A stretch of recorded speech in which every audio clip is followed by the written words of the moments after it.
Welcome to Survey YouTube channel, Sai Vidya Institute of Technology. In this lecture video, we are going to demonstrate the working of monostable multivibrator. The designed values are, we have designed this monostable multivibrator for pulse width Tn equal to 2 milliseconds. As per the design, so we have connected all the external elements of this 555 timer. So now we'll see the output at each and every point in the circuit diagram. Now, so the circuit connections are made in the springboard. So here pin number 8 and pin number 4, they are shorted, and this pin number 4 or pin number 8 is connected to power supply 5 volts. Next, pin number 1 is the ground pin. So the ground of the supply is connected to pin number 1. So pin number 1 is a ground pin for 555 timer, and the power supply is connected to the short circuit connection of pin number 4 and pin number 8. Now the differentiator circuit is connected to pin number 2. Here the capacitor is the input. It is connected, one end is connected here, another end is connected to pin number 2, and the resistor is connected between pin number 2 and pin number 4. So one end is connected to pin number 2 and other end is connected from this point to the pin number 4. So now this diode is used to limit the positive voltage at the triggering output voltage that we will discuss in while observing the voltage at pin number 2. So this is the circuit connection for differentiator. Then the required timing oscillations are provided by the external components, that is resistor Ra and capacitor Ca. This is designed as per the equation 1.1 into Rc, that is equal to 2 milliseconds. So this resistor Ra, it is connected between pin number 8 and pin number 7. So pin number 8 and pin number 7 is directly connected in the IC pins 8 and 7. The resistor Ra is placed, and pin number 7 and 6 are shorted by using this wire. In the circuit also we can see pin number 6 and pin number 7, they are shorted by using this wire, and from this pin number 6 the capacitor is taken. So this capacitor value is 0.47 microfarad. So this capacitor, one end is connected to pin number 6 and other end is connected to pin number 1, which is the ground pin. So now we have to observe the output voltages at 3 different pins in this monostable multivibrator. First we have to observe what are the output voltage we are getting at pin number 2. So here we are going to get sharp triggering pulses, and for this we have to give a 10 volt peak to peak 200 Hz signal, so which is square wave in shape, as the input for the differentiator circuit. Now the input is connected from the signal generator. You can see the frequency. The frequency is almost 200 Hz. And the peak to peak value we have to adjust by using the signal generator.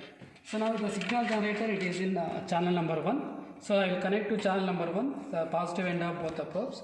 So now the peak to peak value is 10 volt peak to peak, so that we have to adjust. So the channel scale is 2 volt. So if I set this to 5 complete boxes, so it is 5 into 2, so that will be 10 volt peak to peak signal.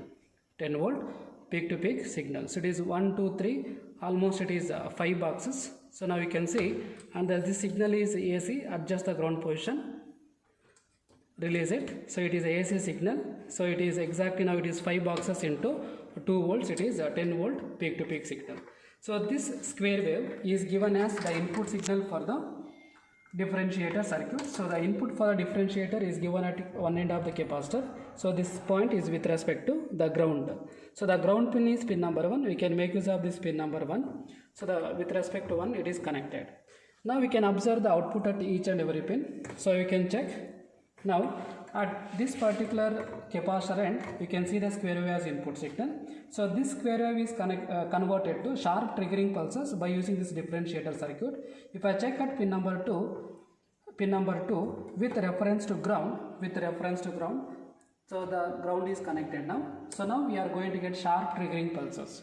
So you should note that the resistor other end, it is connected to DC voltage of 5 volts. It is not a ground terminal.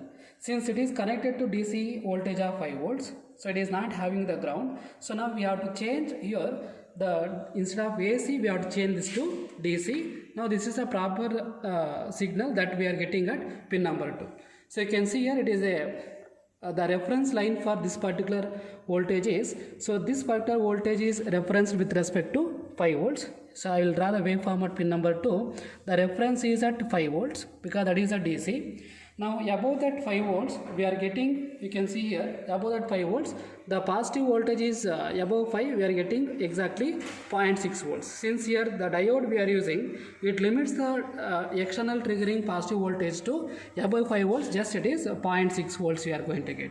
So above 5 you are going to get just 0.6 volts. So now the maximum voltage of the triggering pulses will be 5.6 volts, and the minimum voltage you can see here it is almost, it is, if I use the X position, so we are going to get it is almost 0.4 negative direction minus 0.4 into 2, so we are going to get minus 0.8. So minus 0.8, so in between minus 0.8, in between 5.6 and 0.8 we are going to get the external triggering pulses at pin number 2. So now if I sketch this signal, so at when it is at positive half cycle, the input signal, you are going to get sharp 0.6, then it is completely nil. Then at when the input signal is falling from positive to negative, then you are going to get a negative spike, then it will increase towards that 5 volts, then again it is 0.6, then complete 5 volts, then it is reduces to that negative sharp pulse you will get, then it is positive spike. So now the output is triggered at each and every negative triggering pulses. So between the negative triggering pulses, if you measure the time period, that time period is always equal to the time period of the square wave that you have to that we are used to generate the sharp triggering pulses from the differentiator circuits. Now based on this triggering pulses, so we are going to get the triggering instances. So this is one instant, then the next instance will be this, and it will be continued. So now we'll see how we are going to get the triggering pulses at pin number 3.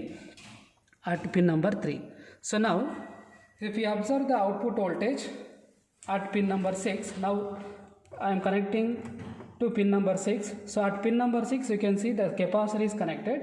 So now remember at pin number 6 always the output voltage is 2/3 of the VCC. So if you see the inside structure of 555 timer, at pin number 2 you are going to get 1/3 of the VCC, that is the DC voltage.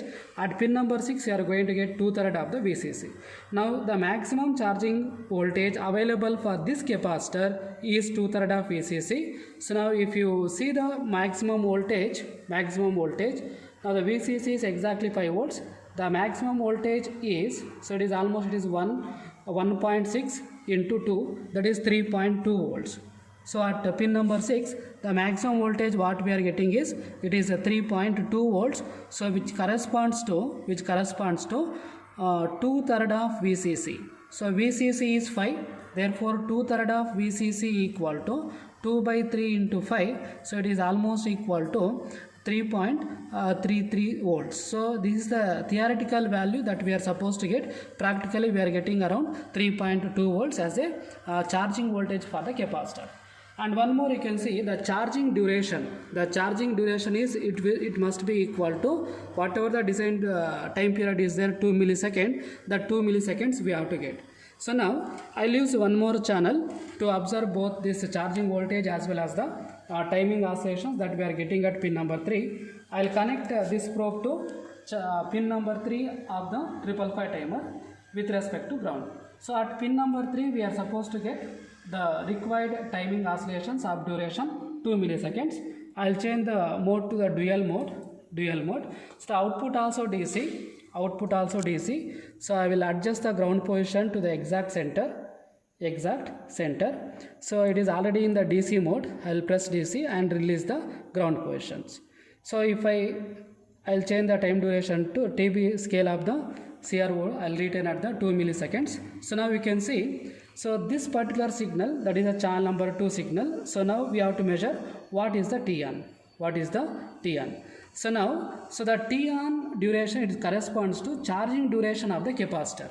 So you can see the T on duration completely is overlapped with the charging duration of the capacitor. When the capacitor is charging from 0 volts to 2/3 of VCC, the output of the monostable multivibrator will be retained at T on state.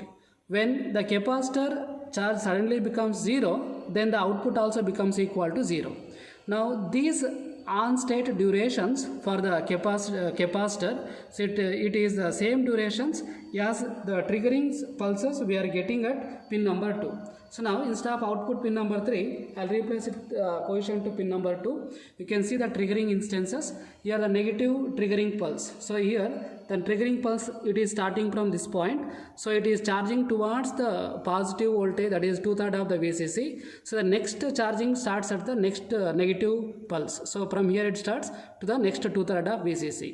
That means these triggering pulses, negative triggering pulses, are deciding when the capacitor has to charging begins from 0 volts to 2/3 of the VCC. So now, so we'll measure what is the T-on we are getting. So only channel 2 I will use because the output is connected to channel number 2. So this is the output pulses we are getting at pin number 3. The T-on duration is, the TB scale is 2 milliseconds.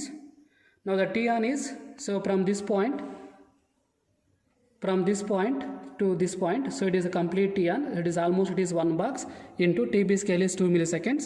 Therefore T-on equal to T-on at pin number 3 is, it is 1 box into 2 milliseconds. We are getting 2 milliseconds. So now whatever the pulse width we have designed 2 milliseconds, practically we are getting 2 milliseconds duration. We are getting 2 millisecond duration. Now if you want to sketch these waveforms in the graphs, so we have to keep it in mind. So these negative triggering pulses instances are very important. At this instant we have to start charging the capacitor towards 2/3 of the VCC. Towards 2/3 of the VCC. So now it will charge, then it currently becomes 0. So the next charging instant is this point. So at this point, till this point, it will be, charge will be 0. It charges towards 2/3 of the VCC and suddenly it becomes 0. Like this it will be continued. Now wherever this capacitor charging is there from 0 volts to 2/3 of VCC, which is now to 3.2 volts. So during this instant we are going to get one on pulse. Next on pulse will be here. So this T-on, as per our calculations, so we got, it is 2 milliseconds. T-on equal to 2 milliseconds. Therefore, so in the result section, in the result, so we can conclude that, so we have designed theoretical value of on state duration is T-on equal to 2 milliseconds, and practically we got T-on equal to same 2 milliseconds. So therefore the designed frequency and the obtained frequency are matched. So apart from this, the charging voltage of capacitor at pin number 6, so that is 2/3 of VCC, 2 times VCC by 3.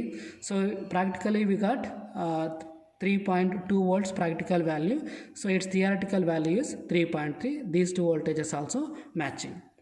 So now in the next video we are going to watch the demonstration of A-stable multivibrator.